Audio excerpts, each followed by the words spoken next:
Entonces, vamos a entrar ahora a lo que es la meditación de la palabra del Señor. Vamos a ir preparando nuestras Biblias en el Evangelio de Juan.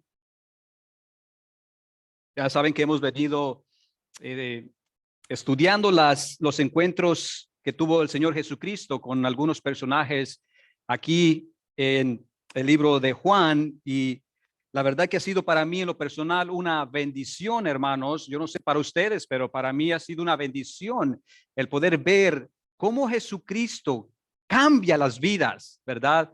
Cómo el Señor Jesús transforma la vida de personas.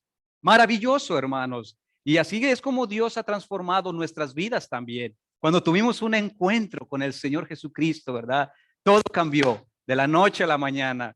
Y eso es precisamente lo que estamos viendo, hermanos, aquí en el Evangelio de Juan. Encuentros divinos.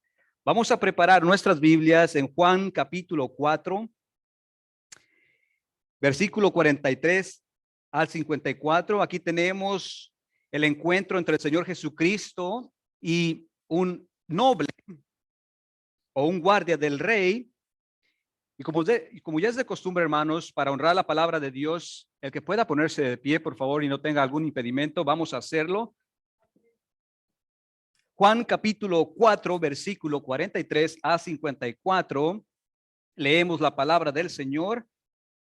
2 días después, salió de ahí, se fue a Galilea, porque Jesús mismo dio testimonio de que el profeta no tiene honra en su propia tierra. Cuando vino a Galilea, los galileos le recibieron, habiendo visto todas las cosas que había hecho en Jerusalén en la fiesta, porque también ellos habían ido a la fiesta. Vino pues Jesús otra vez a Caná de Galilea, donde había convertido el agua en vino. Y había en Capernaum un oficial del rey, cuyo hijo estaba enfermo. Cuando oyó que Jesús había llegado de Judea a Galilea, vino a él y le rogó que descendiese y sanase a su hijo, que estaba a punto de morir. Entonces Jesús le dijo: si no vieres señales y prodigios, no creeréis. El oficial del rey le dijo: Señor, desciende antes que mi hijo muera. Jesús le dijo: ve, tu hijo vive. Y el hombre creyó la palabra de Jesús, la palabra que Jesús le dijo, y se fue. Cuando ya él descendía, sus siervos salieron a recibirle y le dieron nuevas diciendo: tu hijo vive. Entonces él les preguntó a qué horas había comenzado a estar mejor, y le dijeron: ayer a las 7 le dejó la fiebre. El padre entonces entendió que aquella hora era la hora que Jesús dicho: tu hijo vive, y creyó él con toda su casa. Esta segunda señal hizo Jesús cuando se fue de Judea a Galilea. Vamos a encomendarnos a Dios, hermanos. Padre, te hemos adorado con las alabanzas, hemos exaltado tu nombre, Señor. Le damos gracias, Padre, porque sin ti nada somos. Tú eres nuestra roca, nuestro castillo fuerte. Y ahora suplicamos, Dios, tu bendición al meditar en esta porción de tu palabra, que tu espíritu nos dirija, oh Dios, al ver, Señor, este encuentro entre tu Hijo amado y este personaje de el noble. Ayúdanos, oh Dios, a meditar en esta enseñanza y que salgamos de aquí transformados, Señor, viendo, Dios mío, lo que tú quieres que quieres que aprendamos, Señor. Bendice a tu pueblo y ayuda a tu siervo, Señor, a hablar con claridad, con poder, y que tu espíritu nos lidere, oh Dios. Lo suplicamos por los méritos de Cristo. Amén y amén. Pueden tomar asiento.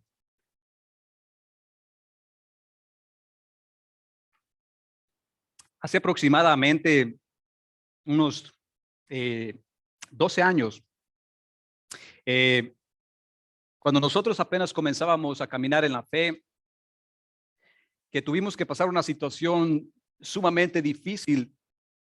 Una de las gemelas, cuando nacieron, aproximadamente tendrían, yo creo que unos 6 meses. Una de las gemelas cayó muy enferma en el hospital, y la verdad que fue un tiempo terrible. Yo cuando estaba en el trabajo recibí la llamada de mi esposa diciendo que una de las gemelas se estaba poniendo mal, estaba convulsionando. Y en ese momento yo dejé todo lo que estaba haciendo, llegué a casa y la vi mal. Así es que dije, vamos a llevarla al hospital porque no se mira bien. Y cuando fuimos al hospital, ahí le hicieron todo tipo de estudios, los análisis de sangre, los rayos X, CT scan, todo tipo de estudios ahí en el hospital. Y descubrieron que había una bacteria rara. Yo ni me recuerdo el nombre de la bacteria, pero era una bacteria peligrosa que le habían descubierto en su espina dorsal. Y cuando los doctores nos dijeron eso, nos advirtieron que esa bacteria era una de las más peligrosas porque caminaba por todo el cuerpo de la persona hasta llegar al cerebro. Y cuando los doctores nos dijeron, ¿saben qué? Tenemos que hacer algo ya, no hay tiempo que perder. Tenemos que eliminar esta bacteria. La mala noticia, aparte de esa, otra más mala noticia, nos dijeron, es muy difícil encontrar el medicamento para eliminar esa bacteria y nosotros en este hospital no tenemos el medicamento para matar esa bacteria. Entonces nosotros nos quedamos, pues, ¿qué vamos a hacer?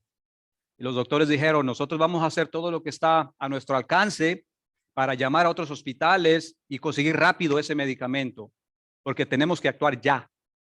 Hermanos, si esa noticia fue como un balde de agua fría a mí. O sea, nos puso tan mal a mí y a mi esposa que realmente nos llevó a pensar qué tan frágiles que somos, qué tan frágil es el cuerpo humano. Como a la 1 de la mañana, estando en el hospital, nos dijeron, ¿saben qué? Le hicimos otros estudios y tenemos que irnos ya, porque está avanzando esa bacteria. Encontraron un hospital que tenía ese medicamento y ya todo estaba listo. Había hecho los preparativos en el otro hospital. Lo estaban esperando ya la niña. Entonces dijeron, vámonos. A la 1 de la mañana nos fuimos y al llegar allá le empezaron a poner como en un tipo de incubadora, cables por todos lados, en su cerebro, en todo su cuerpo, ¿verdad? Entonces no podíamos nosotros tocarla y la mirábamos ahí, yo mirando a mi hija tan pequeña, tan frágil, o sea, en esta condición de cama, enferma, yo había querido estar en su lugar, ¿verdad? Y yo la verdad le pedí a Dios, Señor, alivia a mi hija, sana a mi hija. Por favor, si alguien tiene que estar en esa cama, que sea yo, pero no mi hija. Y en ese tiempo, yo me recuerdo que vino un pensamiento a mi mente que decía, ¿me seguirás aún si la niña no vive? Estando llorando, orando, dijo, ¿me seguirás creyendo en mí aún si la niña no vive? Wow. Imagínense, hermano, apenas unos meses en la fe y con esa situación terrible. Y eso me quedó en mi corazón, en mi mente y lo medité y dije, ¿seguiré a Dios en verdad si la niña no vive? ¿En qué está basada mi fe? ¿En mis circunstancias? ¿En lo que ven mis ojos? ¿O en lo que Dios dice? ¿En quién es Dios? ¿En lo que Él ha dicho? Ese es algo para meditar, hermanos. Porque cuando estamos fuera de una situación de aflicción, es muy fácil decirlo, no, pues yo puedo seguir a Dios. Pero realmente cuando la persona se encuentra en esa aflicción, ¿cómo nosotros actuamos? Yo después me di cuenta, hermanos, que Dios estaba tratando con la fe de nosotros, porque quería que nosotros comenzáramos a caminar en la cristiandad, en el camino cristiano, no basado a nuestras circunstancias, pero basado en quién es Dios. Dios nos enseñó a que en esas aflicciones, en esa aflicción, debía de confiar verdaderamente en Él. Es fácil decirlo, hermanos, es fácil decirlo, pero cuando estamos ahí, qué difícil, qué difícil. Esta es la misma idea que está tratando este evento que nosotros acabamos de ver aquí en el Evangelio de Juan, hermanos. Este texto está tratando con la fe genuina y salvífica. Desde el comienzo del Evangelio, el autor está tratando con la fe de sus lectores. El capítulo 20 de este libro nos dice que las cosas que Jesús hizo, o sea, los milagros, todo lo que se ha escrito aquí, se ha escrito, el evangelista, el apóstol Juan lo puso para que creamos que Él es el enviado de Dios. Y dice que para que creyendo tengamos vida en su nombre, hermanos. De manera que ahora lo que hemos de ver aquí a continuación es para que creamos que Jesucristo es el Salvador del mundo. Ahora veamos cómo el autor nos lleva a poner nuestros ojos en el encuentro de este hombre llamado noble y él mismo, que la verdad la escritura no nos dice ni su nombre de esta persona, ni de dónde venía, ni de qué familia provenía, sino simplemente la Biblia le llama un oficial del rey.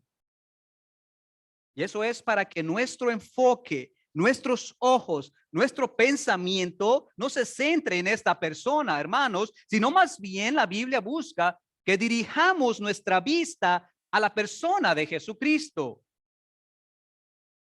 Recuerden que ya he dicho que el enfoque de este libro es mostrar que Jesús es el Cristo y que una vez que reconozcamos que Él es el Cristo, debemos depositar nuestra fe en Él. Hermanos, aquí hay tres cosas que el texto está tratando y que hoy yo quisiera compartir con ustedes con la ayuda de nuestro Dios. En primer lugar, este texto nos muestra una necesidad. Una necesidad. En segundo lugar, este texto nos nos presenta una súplica. En tercer lugar, este texto nos presenta una conclusión.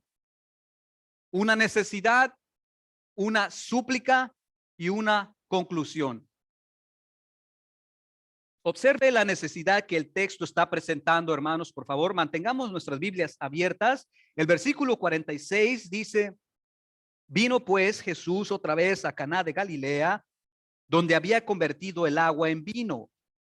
Y había en Capernaum un oficial del rey, cuyo hijo estaba enfermo. Vemos entonces, hermanos, que la Biblia nos está diciendo que había un hombre que vivía en Capernaum, que era oficial del rey y que tenía a su hijo muy enfermo, a punto de morir. Jesús, después de haber estado algunos días en Samaria, él ahora está entrando a Galilea. Ya nosotros hemos visto en el mensaje anterior de la mujer samaritana cómo Jesús obró en la vida de estas personas allá en Samaria, cómo transformó las vidas de la mujer de samaritana y de otros que vivían ahí. Pero ahora el Señor Jesús deja a Samaria allí y se dirige hacia Galilea, la región norte de Palestina. Y dice el comienzo de nuestro texto que muchos galileos estaban saliendo a su encuentro, hermanos. O sea que la fama de Jesús se había extendido por todas las partes de Palestina, desde Judá, que está en el sur, a la mitad del territorio de Palestina, que es Samaria, y la región norte, que es ahora Galilea. Ahora Jesús está llegando a Galilea y una multitud sale a su encuentro. Las personas querían ver qué milagro ahora Jesús estaba por realizar. Algunos descendían de Tiberias, de Nazaret y de Capernaum. Y es precisamente este último lugar que la Biblia enfatiza que un hombre oficial del rey, al oír hablar que Jesús había llegado a Galilea, desciende desde su tierra y viaja alrededor de 35 kilómetros para ver a Jesús. ¿Cuál era su necesidad? Bueno, el texto mismo ya no lo dijo. Su hijo estaba muy enfermo y a punto de morir. Este oficial del rey, hermanos, con toda su posición que tenía en la corte del rey, con toda su influencia que tenía, ahora se encontraba en una situación desesperante. Seguramente este hombre había intentado todo lo que estaba a su alcance para sanar a su hijo. Y los que son padres aquí, hermanos, pueden entender esta situación desesperante de este hombre. ¿Qué no haríamos por nuestros hijos, verdad? ¿Qué no haríamos?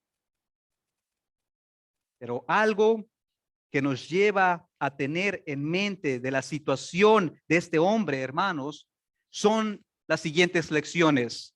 Y aquí quisiera que pusiéramos de atención en estas lecciones, hermanos. En primer lugar, que no importa si eres rico o eres pobre, si eres joven o eres viejo, todos, sin excepción alguna, estamos propensos a pasar por la aflicción. ¿Cierto o no es cierto? No sabemos la edad que tenía este hijo del rey, pero lo que sí sabemos es que este joven, esta persona estaba en su plena juventud y ahora él estaba batallando con esta enfermedad. No solamente era una aflicción para el joven postrado en cama, sino también era una aflicción para toda la familia. Sí, hermanos, porque cuando un familiar de nosotros está postrado enfermo o está pasando por una aflicción terrible, los padres también sufren, el hermano sufre, la madre sufre, todos sufren cuando una persona de nuestra familia está pasando por una terrible situación. ¿Cierto o no es cierto? Pues este padre estaba sufriendo grandemente, hermanos, por la situación de su hijo al verlo postrado en la cama y sin poder hacer nada. En segundo lugar, esta situación del oficial del rey nos lleva a recapacitar que la muerte, hermanos, es una realidad que tenemos que enfrentar. Tanto ricos como pobres, tanto jóvenes como ancianos, todos por igual tendremos que enfrentar a este enemigo y necesitamos estar preparados. 10 de cada 10 personas mueren. La muerte es algo inevitable para el ser humano. De manera, mis hermanos, que preparemos nuestras vidas antes de que nos toque estar frente a nuestro Creador. La muerte en estos momentos estaba tocando a la puerta de esta familia. Estaba ahí. Y este oficial del rey no podría hacer nada por detener esa situación. Nada. En tercer lugar, que no importa cuánto dinero tú tengas en esta vida, tu dinero no podrá aliviar el dolor de las tragedias, ni tampoco, escucha esto, ni tampoco te podrá llevar a la eternidad. Este oficial del rey se encontraba en estos momentos, hermanos, en una situación terrible, una situación desesperante al ver a su hijo postrado en la cama y él no podía hacer nada. Es muy probable que ya había hecho todo lo posible esta persona por salvar a su hijo. Y la escritura no nos revela esto, pero es de esperarse que un padre al ver a un hijo postrado en cama va a hacer todo lo posible, ¿verdad? Todo lo que esté a su alcance por aliviar el dolor o sacar de esa situación a su hijo, hermanos. Así es que estoy seguro que este hombre había intentado de todo, pero nada le funcionaba. Ahora este hombre viene al encuentro con Jesús buscando ser ayudado porque había escuchado que Jesús tenía la capacidad de sanar a su hijo. Cuarto lugar, que lo peor de las aflicciones terminan por convertirse en bendiciones. Wow. Que la peor de las aflicciones terminan por convertirse en bendiciones. Yo no entiendo eso, pastor. ¿Cómo es posible que una aflicción termine por ser una bendición? Sí, mis hermanos. Dios puede usar una aflicción y transformarla en bendición. Porque a través de la aflicción, escuche esto, conocemos mejor a Dios. A través de la aflicción y el dolor, nos acercamos más a Dios. Dependemos más de Dios. ¿Cierto o no es cierto? Claro que sí. David dijo en el Salmo 119:71, bueno me es haber sido afligido para que aprenda tus estatutos. Wow. Bueno me es haber sido afligido para que aprenda tus estatutos. José, a través de las aflicciones en Egipto, entendió que Dios es soberano aún por encima de su sufrimiento. Él entendió que Dios tiene el control de todas las cosas. Pablo tenía una aflicción que le llamaba el aguijón de Satanás. Y eso lo hacía que Pablo se apegara más a Dios para poder resistir esa aflicción. Job, el hombre que fue traído hasta el suelo, hundido en el dolor,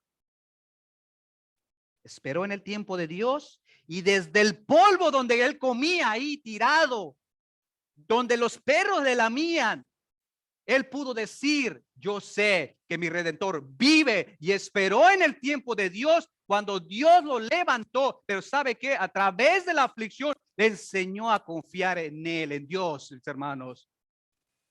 La aflicción te empujará a buscar de Dios.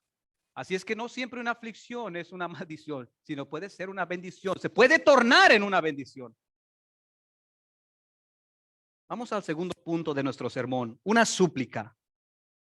Observe los versículos 47 y 49.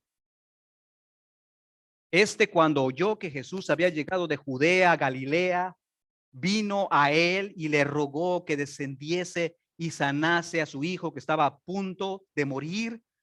Entonces Jesús le dijo, si no vieres señales y prodigios, no creeréis.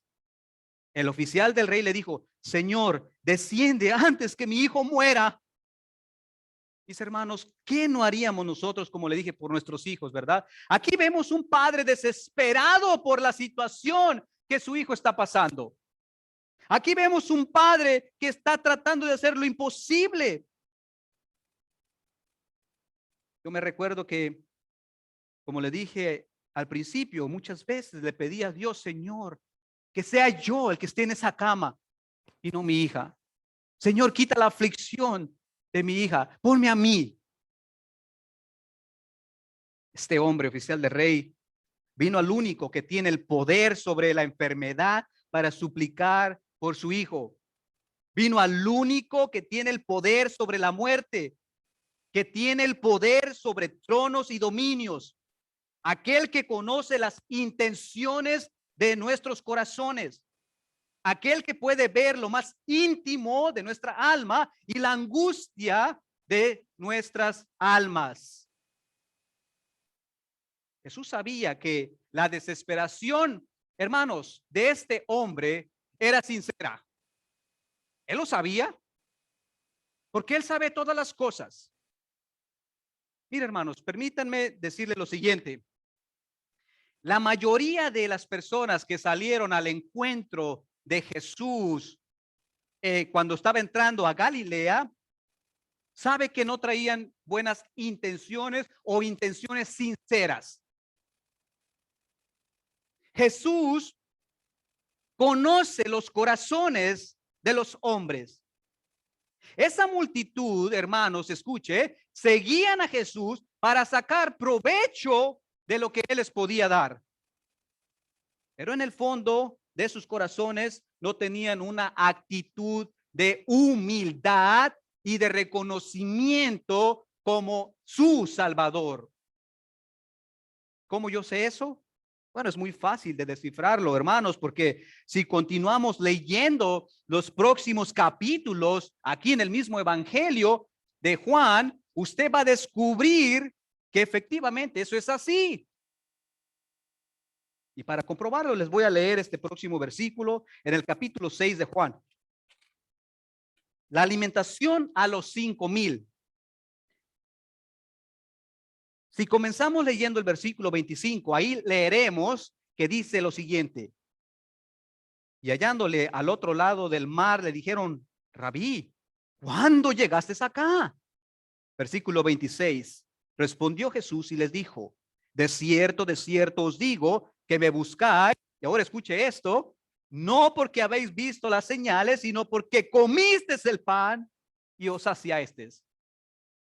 ¿Lo vieron, hermanos? Estas son las mismas personas que están viendo al comienzo de nuestra lectura en el texto principal. Las mismas personas que salieron a recibir a Jesús. Lo están siguiendo por conveniencia. Están siguiéndolo por lo que Él les puede dar. No lo están siguiendo por quien Él es verdaderamente. Mira, escucha lo siguiente. Si tú estás buscando a Dios por lo que Él te puede dar, si tú estás buscando a Dios porque tú quieres sacar algo para tu conveniencia, pues déjame decirte que Dios no puede ser burlado. Dios no puede ser burlado. No trates de engañar a Dios porque Él conoce las intenciones del corazón. Algunos judíos le pedían señal, le decían, danos una señal para creer en ti. Muchas personas dicen, si Dios me cumple eso, entonces lo sigo. Necesito ver primero pruebas. Y conozco personas que tienen años esperando la señal. A veces las personas, hermanos, tienen la idea de que pueden manejar a Dios a su conveniencia. Piensan que Dios está para cumplir los caprichos del hombre. Escucha esto. Eres tú el que debe someterse a Dios, no Dios a ti. Eres tú el que necesita ser restaurado. Eres tú el que eres finito. Dios es infinito. Eres tú el que muere. Dios es eterno. Eres tú el que tiene pecado. Dios es sin pecado. Eres tú el que debe esperar en el tiempo de Dios. No Dios debe venir corriendo a cumplir tus deseos.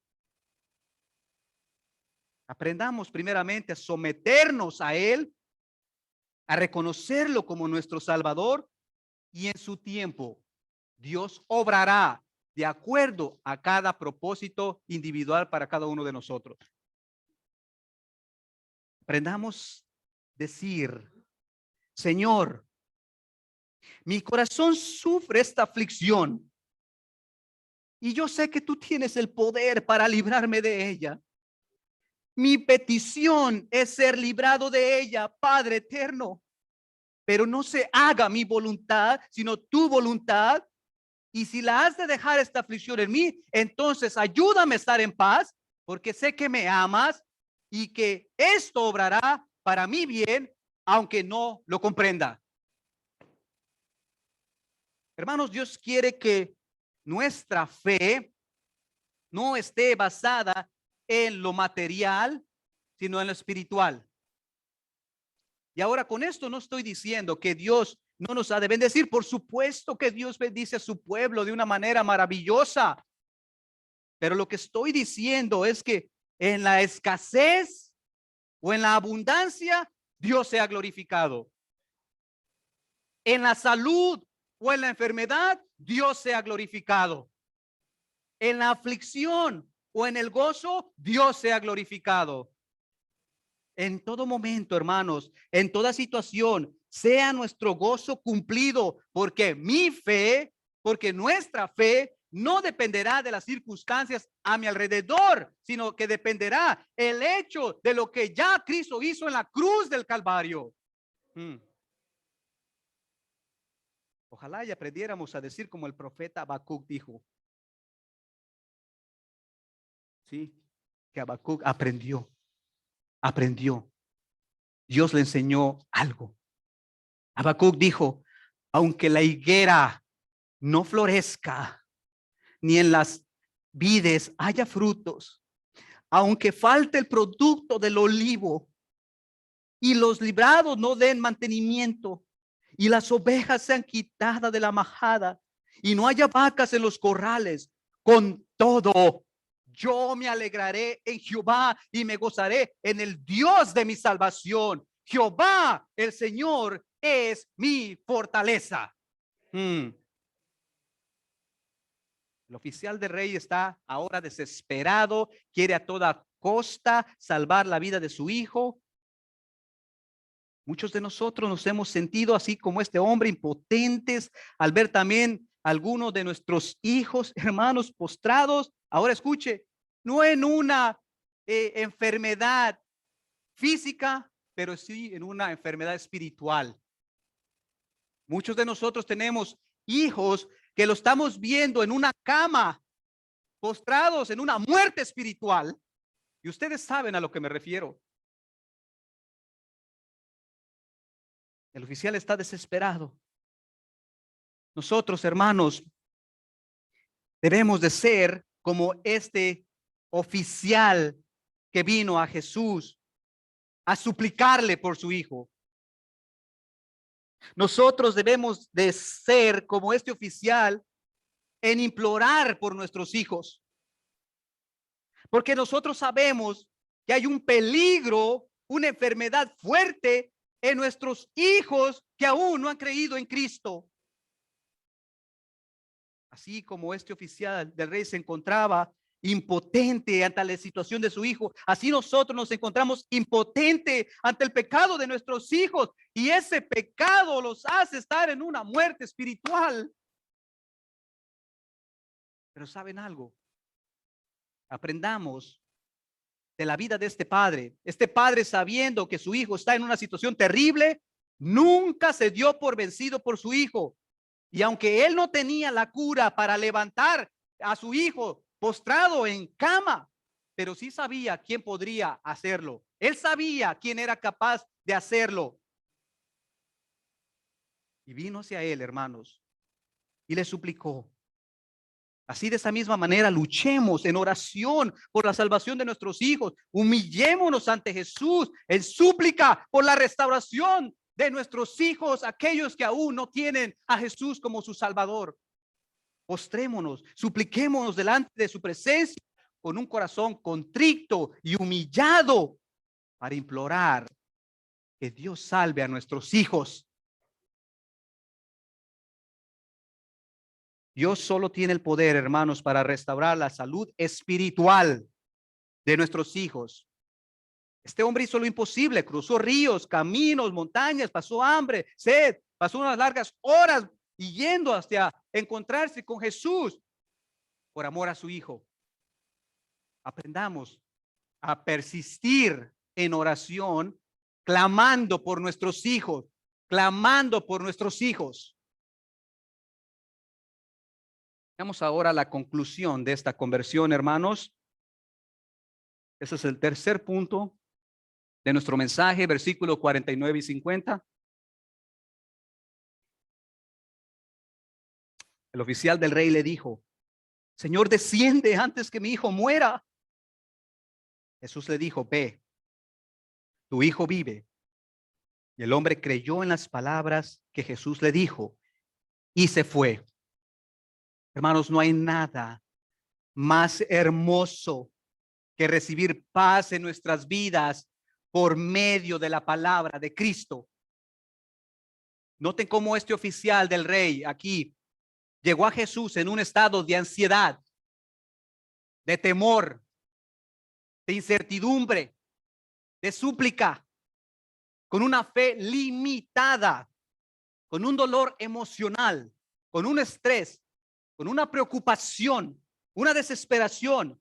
Pero sobre todas estas cosas, hermanos, este hombre llegó a Jesús sin la salvación eterna. Pero vemos que un solo encuentro con el Hijo de Dios, escucha, un solo encuentro con el Hijo de Dios bastó para restaurar toda la vida de este hombre.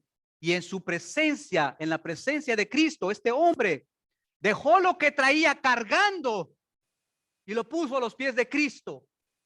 Y en su lugar, escuche lo que le dio Cristo: paz, sanidad emocional, esperanza, fe sin límite, certeza, conocimiento del verdadero Dios, sanidad para su hijo. Pero sobre todo, mis hermanos, Cristo le dio salvación para su alma. Oh, sí. Jesús le dijo: ve, ve, tu hijo vive, ve. Y esa sola frase, escuche, esa sola frase se quedó marcada en el corazón de este hombre. Y este hombre, dice la Biblia, que creyó la palabra de Cristo, creyó. Dios no es hombre que mienta, ni hijo de hombre para que se arrepienta. Lo que él ha dicho, mis hermanos, se cumplirá. Porque hay poder en la palabra de Cristo. ¿Cierto o no es cierto? Hay poder. Cristo, con su palabra, escuche esto, abrió los ojos de los ciegos. Con el poder de su palabra, levantó paralíticos. Con el poder de su palabra, hizo hablar al mudo. Con el poder de su palabra, sanó las manos secas de un hombre. Cristo, con el poder de su palabra, echó fuera demonios, calmó tormentas, restauró vidas. Porque basta con una sola palabra de Jesús para lo que está torcido vuelva a su estado que Dios lo creó hacer, su estado natural. Jesús dio la orden de que el hijo de este noble viviera. Y así fue. Mire el versículo 51. Cuando él ya descendía, sus siervos salían a recibirle y le dieron nuevas diciendo: tu hijo vive. Hermanos, no fue necesario que Jesús estuviera físicamente en la casa de este oficial de rey, porque él es todopoderoso. Él es todopoderoso. Tenemos que entender, iglesia, que la palabra de Cristo, en su palabra radica su poder también. Tenemos que entender eso. Muchas personas dicen: si tan solo Cristo estuviera aquí, entonces yo creería. Pues Él está en nuestra presencia a través de su palabra, a través de su espíritu. La Biblia habla de Él. Aquí están sus promesas, hermanos. Él nos ha dejado su palabra y en su palabra hay poder. Poder para levantar al caído, poder para restaurar al que está perdido, poder para el que está en tinieblas vuelva a la luz, poder para resistir al enemigo, poder para avanzar su reino. En ella, en la palabra, encontramos consuelo. En ella encontramos su amor. En ella encontramos su paz. En ella encontramos los abrazos de nuestro Dios. Él le dijo al sol: este será tu lugar. Y ahí y de ahí no te moverás. Y así mismo es hasta el día de hoy, mis hermanos. Él le dijo al mar: hasta aquí será tu límite, y el mar tiene que obedecer.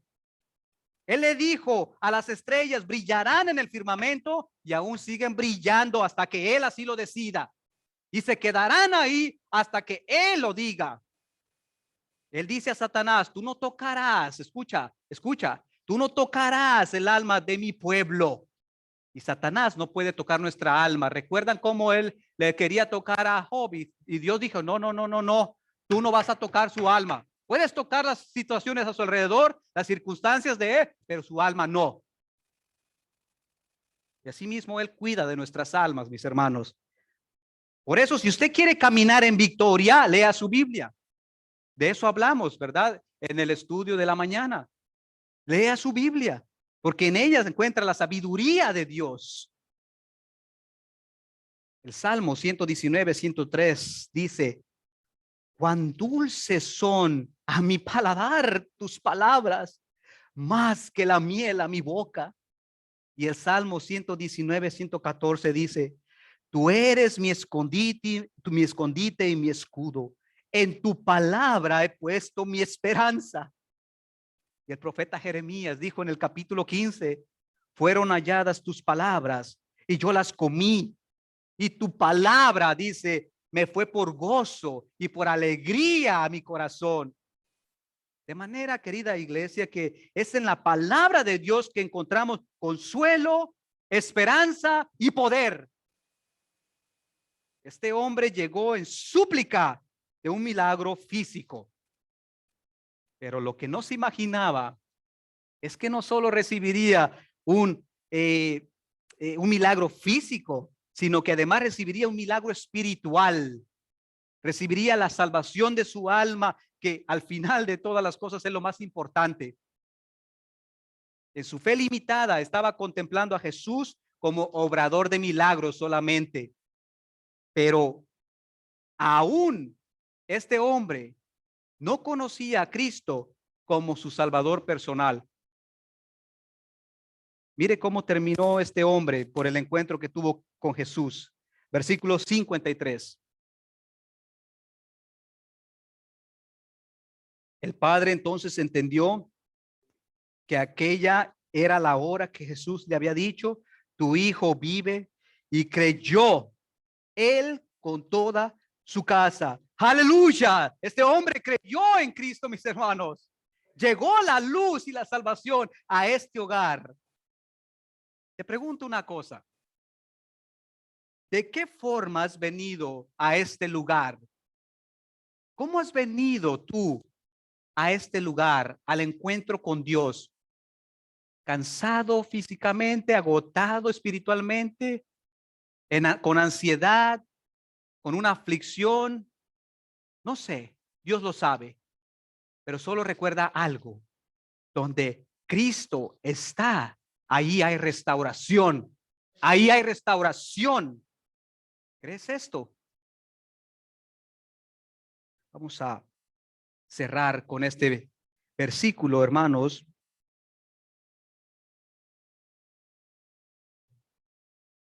Cristo dijo: yo soy la resurrección y la vida.